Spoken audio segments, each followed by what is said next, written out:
Sebenarnya langkah penggeledahan ini adalah merupakan langkah atau upaya balas dendam karena Jampitsus beberapa hari lalu, beberapa minggu lalu melakukan penangkapan terhadap tokoh-tokoh berbintang dari kepolisian. Ya. Gimana tuh? Betul nggak tuh? Kalau istilah balas, ya itu bahasa tersendiri ya, Nah. balas dendam. Kalau kita ya kalau memerangin korupsi ini mau balas dendam mau apa, memang harus keras seperti itu. Iya jadi kan? Buka-bukaan. Nah, buka-bukaan sekalian gitu. Dari pihak polisian juga harus membuka seperti itu. Kalau punya kewenangan, pakai kejaksaan juga punya, ya bongkar juga nggak apa-apa. Ya kalau memang kemarin alasannya yang mengemuka bahwa ada penangkapan juga terhadap MBG ya, Ya. gitu kan dari pihak kejaksaan, terus kejaksaan juga membongkar, ya sudah, nggak apa-apa. Rakyat akan melihat, ya udah seperti itu. Mungkin penegakan Seperti hukum mereka itu, kerja, ya. penegakan hukum itu dimulai dulu dari aparat penegak hukumnya gitu. Nah, betul. Jadi istilahnya kalau mau nyapu, sapunya mesti bersih ya. Ya, betul Bang Heru. Jadi saya sangat apresiasi lah gitu. Begitu juga dengan pihak kejaksaan, jangan melindungi juga. Ya. Gitu, jangan melindungi kalau memang itu terjadi, ya sudah serahkan kepada kepolisian yang melakukan penangkapan penggeledahan segala itu. Jadi nggak ada masalah. Kami ya maksudnya saya kan juga sebagai penegak hukum juga di situ sebagai pengacara atau advokat ya kita siap-siap aja.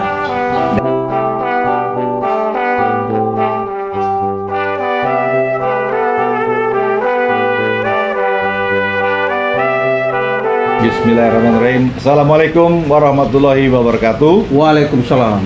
Kembali kita jumpa lagi di channel UI Watch yang seru ini.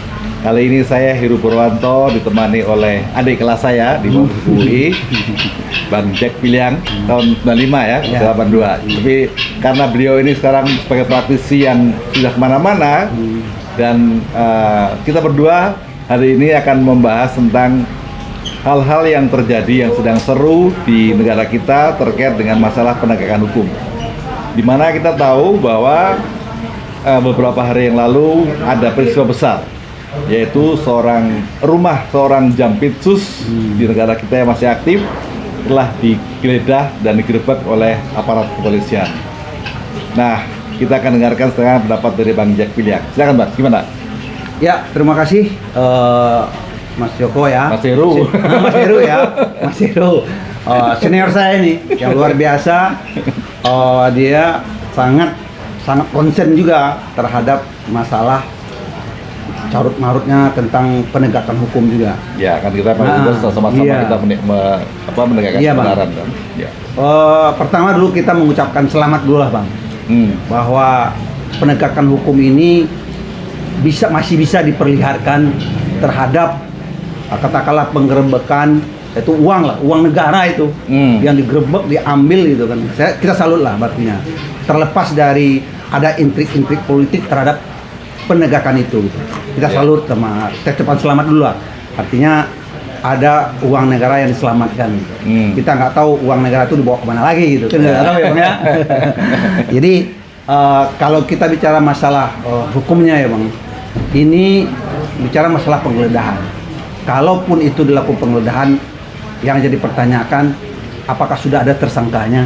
Nah, itu yang seru. Itu yang pentingnya kan. Dan sampai sekarang kan belum ada nih. Iya, katanya saksi pun itu. belum ada saksi pun. Saksi juga belum ada. Terus terhadap penggerebekan dan penggeledahan itu, apakah sudah ada izin dari pengadilan? Nah, itu juga harus kita pertanyakan.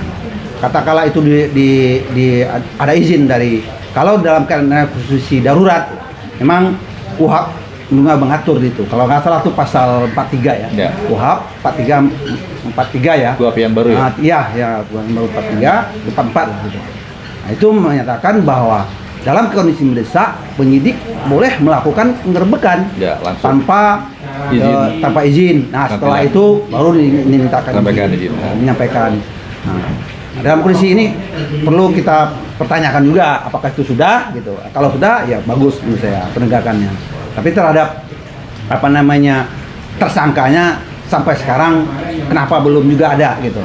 Apalagi kita melihat ada beberapa tempat yang disinyalir diduga sudah tahu siapa pemiliknya, ya gitu.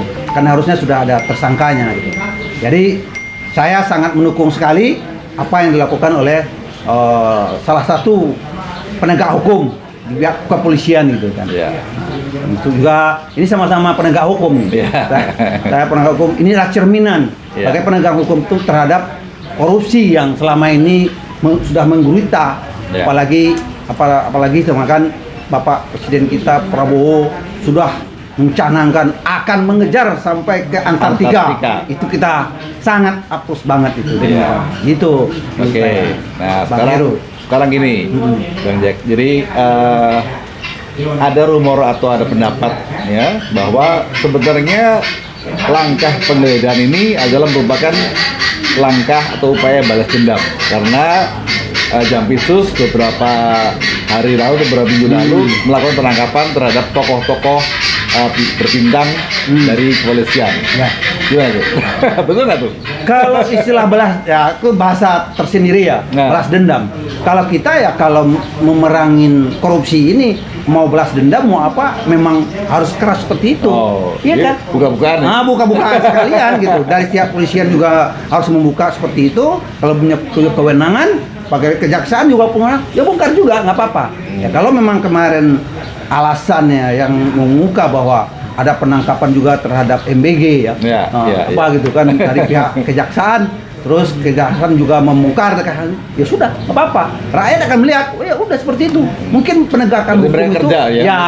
penegakan hukum itu dimulai dulu dari aparat penegak hukumnya gitu. Nah, betul. Jadi istilahnya kalau mau nyapu, sapunya mesti bersih ya. Ya, betul Bang Heru. Jadi saya sangat apresiasi lah gitu. Begitu juga dengan pihak kejaksaan, jangan melindungi juga. Ya. Gitu, jangan melindungi kalau memang itu terjadi, ya sudah serahkan kepada kepolisian yang melakukan penangkapan penggeledahan segala itu. Jadi nggak ada masalah. Kami ya maksudnya saya kan juga sebagai penegak hukum juga di situ sebagai pengacara atau advokat ya kita siap-siap aja dari sisi itu gitu. Jadi ini satu lagi nih ada hal yang menarik yang perlu kita mungkin belum banyak yang tahu ya bahwa konon sebentar lagi Jaksa Agung akan diganti ada penggantian Jaksa Agung. Sementara orang bilang calon atau yang paling kuat itu adalah dua pihak, dari Jampitsus atau dari Jamintel. Nah, sementara konon Jampitsus itu dekat sama salah satu pihak, Jamintel dekat sama pihak lain gitu. Jadi kira-kira prediksi Abang gimana? Ini masalah penegakan dari internnya lembaga kejaksaan ya.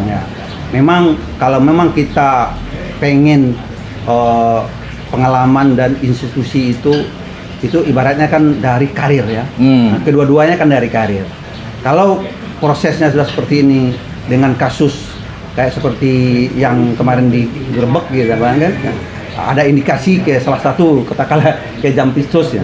Artinya kan ada lagi jaksa karirnya, Jamintel gitu kan. Ya, mungkin atau itu persaingan kita nggak tahu juga. Tapi yang jelas menurut saya siapapun nanti sebagai yang kalau memang itu punya potensi untuk jadi jaksa, katakanlah seperti itu. Kalau dia concern dengan pemberantasan korupsi dan mendukung program Pak Prabowo ya kita dukung aja gitu. Siapapun orangnya. Termasuk juga kalau memang tidak memungkinkan dari dalam karena sudah salah satu tidak ada persaingan karena tinggal satu yang belum ada masalah, kita juga nggak tahu ya. Katakanlah Jamintel ya, nah, dia nggak ada masalah, sementara yang sini ada bermasalah, terus sehingga dia naik. Nah, kita nggak bisa melihat seperti itu juga. Nah, bisa jadi kan dari pengalaman kalau untuk Jaksa Agung kan bisa dari luar. Nah itu dia, saya mau tanya itu. Mungkin dari luar ya. Mungkin ya. Bisa dimungkinkan kalau dengan kondisi sekarang ya. Untuk posisi sekarang siapa kira-kira yang di luar yang mengerti hukum juga, yang concern juga terhadap penegakan hukum, apalagi korupsi yang sudah sangat berbahaya lah. Karena dulu kita ingat dulu Pak Marzuki Darusman ya, betul, kan Jaksa Agung bisa bagus. Pak Rahman kalau nggak salah ya juga Rahman, tuh. iya. Itu senior kita Rahman, tuh bang. iya, Senior iya. kita itu. Iya.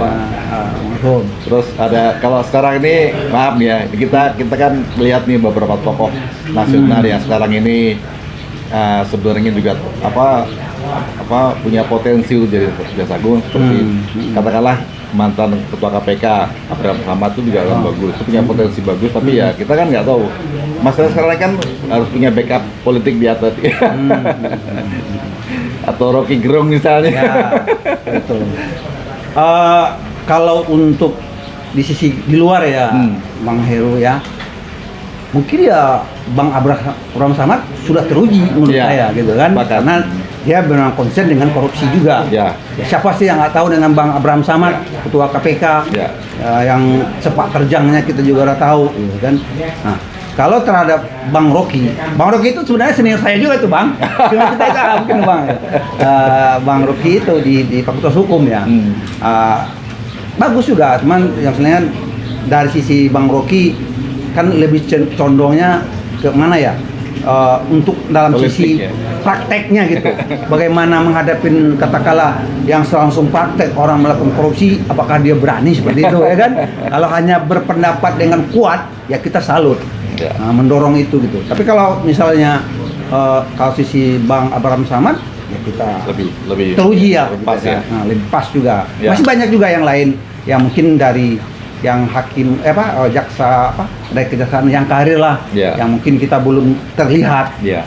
mungkin sudah purna atau bagaimana, tapi dia Ya. punya integritas, itu bisa juga nih. Oke. Jadi kali ini kita ngobrol terkait dengan masalah yang sedang seru ini, dan kita tunggu saja seperti apa nanti. Apakah tadi sama Bang Jack tadi siapa tersangkanya atau saksinya akan segera dimunculkan, atau ini hanya semacam bargain, negosiasi, karena mengingat latar belakang peristiwa sebelumnya. Tapi kita sekali lagi dari Uiwot selalu mengedepankan visi kami, yaitu menegakkan kebenaran, kejujuran, dan keadilan sesuai dengan slogan kami, yaitu Veritas, Probitas, Justisia. Terima kasih. Wassalamualaikum warahmatullahi wabarakatuh. Waalaikumsalam. Terima kasih.